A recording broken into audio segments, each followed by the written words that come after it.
भारत में जितने भी कानून हैं उनके लिए बहुत सालों से एक प्रयास चल रहा था कि किस तरीके से हम क्रिमिनल जस्टिस सिस्टम को और स्ट्रॉन्ग करें। और इसी के दौरान जो 3 पुराने कानून थे नए कानून में बदल के इम्प्लीमेंट किया गया। और 3 जो नए कानून हैं उसमें भारतीय न्याय संहिता, भारतीय सुरक्षा संहिता, नागरिक सुरक्षा संहिता और साक्ष्य अधिनियम, ये 3 कानून जो है वो इम्प्लीमेंट किए गए। और इन तीनों कानूनों का जो मेन लक्ष्य है वो है कि जो क्रिमिनल जस्टिस सिस्टम है इसको और स्ट्रॉन्ग किया जाए। कुछ नए कानून इसमें इंट्रोड्यूस किए गए हैं, नई तरह की जो दंड है वो लाए गए हैं। जैसे मॉब लिंचिंग के लिए एक जो है वो एनफोर्समेंट उसको स्ट्रॉन्ग किया गया है।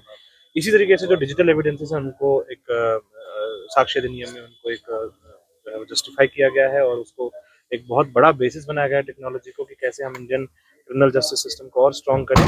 और यही पर्पस है कि जितने भी हमारी सोशल इश्यूज रहते हैं और उस तरीके से जो भी लॉ इन्फोर्समेंट है उसको और स्ट्रॉन्ग करने में इन सभी कानूनों को कैसे अच्छे से इम्प्लीमेंट किया जाए, इसके लिए अवेयरनेस जनरेट होना बहुत ज़रूरी है। सिटीजन्स के अंदर, अलग अलग सेक्शंस ऑफ सोसाइटी के अंदर, चाहे वो हमारे स्कूल्स के बच्चे हों, चाहे हमारे बुजुर्ग हों, महिलाएं हों और हमारे जवान नौजवान भाई बहन हों। इसी के लिए एक आउटरीच प्रोग्राम्स ब्लॉक लेवल पे ऑर्गेनाइज किए गए हैं। आज ये पहला आउटरीच प्रोग्राम डिस्ट्रिक्ट हेडक्वार्टर पे किया गया है। इसी तरीके से ये जो है वो चलता जाएगा। कोशिश यही है कि बच्चों को, बुजुर्गों को, सभी एज ग्रुप्स में इन नए कानून के बारे में डिटेल जानकारी। भारत में जितने भी कानून हैं उनके लिए बहुत सालों से एक प्रयास चल रहा था कि किस तरीके से हम क्रिमिनल जस्टिस सिस्टम को और स्ट्रॉन्ग करें। और इसी के दौरान जो 3 पुराने कानून थे नए कानून में बदल के इम्प्लीमेंट किया गया।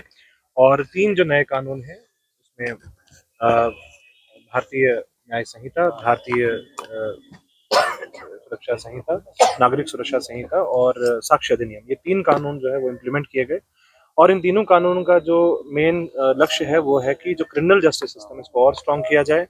कुछ नए कानून इसमें इंट्रोड्यूस किए गए हैं, नई तरह की जो दंड है वो लाए गए हैं। जैसे मॉब लिंचिंग के लिए एक जो है वो एनफोर्समेंट उसको स्ट्रॉन्ग किया गया है। इसी तरीके से जो डिजिटल एविडेंसेस हैं उनको एक साक्ष्य अधिनियम में उनको एक जो है वो जस्टिफाई किया गया है और उसको एक बहुत बड़ा बेसिस बनाया गया है टेक्नोलॉजी को कि कैसे हम इंडियन क्रिमिनल जस्टिस सिस्टम को और स्ट्रॉन्ग करें। और यही पर्पस है कि जितने भी हमारी सोशल इश्यूज रहते हैं और उस तरीके से जो भी लॉ इन्फोर्समेंट है उसको और स्ट्रॉन्ग करने में इन सभी कानूनों को कैसे अच्छे से इम्प्लीमेंट किया जाए, इसके लिए अवेयरनेस जनरेट होना बहुत ज़रूरी है। सिटीजन्स के अंदर, अलग अलग सेक्शंस ऑफ सोसाइटी के अंदर, चाहे वो हमारे स्कूल्स के बच्चे हों, चाहे हमारे बुजुर्ग हों, महिलाएं हों और हमारे जवान नौजवान भाई बहन हों। इसी के लिए एक आउटरीच प्रोग्राम्स ब्लॉक लेवल पे ऑर्गेनाइज किए गए हैं। आज ये पहला आउटरीच प्रोग्राम डिस्ट्रिक्ट हेडक्वार्टर पे किया गया है। इसी तरीके से ये जो है वो चलता जाएगा। कोशिश यही है कि बच्चों को, बुजुर्गों को, सभी एज ग्रुप्स में इन नए कानून के बारे में डिटेल जानकारी